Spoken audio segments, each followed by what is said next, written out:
నెల్లూరు జిల్లా నాయుడుపేటలోని గరిడి వీధిలో ఉన్న హజరత్ మౌలాలి తాలిం ఖానాలో పీర్ల పండుగ వేడుకలను ఘనంగా నిర్వహించారు. పీర్ల పండుగలో భాగంగా తలీం ఖానాలో ప్రత్యేక ప్రార్థనలు నిర్వహించారు. అనంతరం ఏర్పాటు చేసిన అన్నదాన కార్యక్రమంలో భక్తులు అధిక సంఖ్యలో పాల్గొన్నారు. ఈ కార్యక్రమంలో కనమర్లపూడి సుబ్రహ్మణ్య శెట్టి, సురేష్ శెట్టి, షరీఫ్, అహ్మద్, నవాజ్, నఫ్రుల్లా, అరాఫత్, అర్షద్ తదితరులు పాల్గొన్నారు.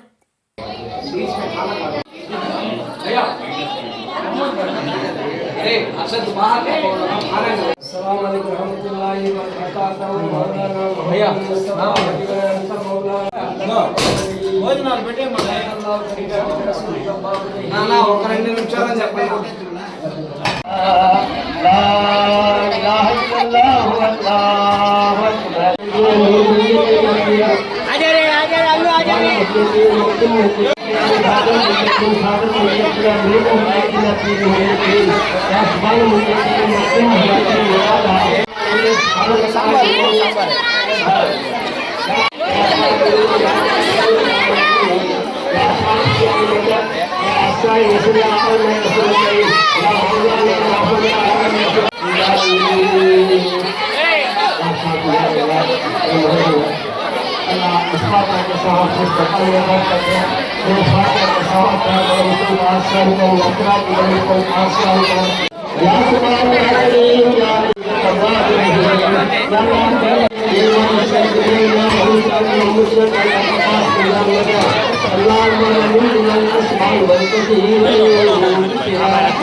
మరిన్ని న్యూస్ అప్డేట్ కోసం A3 న్యూస్ ఛానల్ ని సబ్స్క్రైబ్ చేసి బెల్ ఐకాన్ ను ప్రెస్ చేయండి.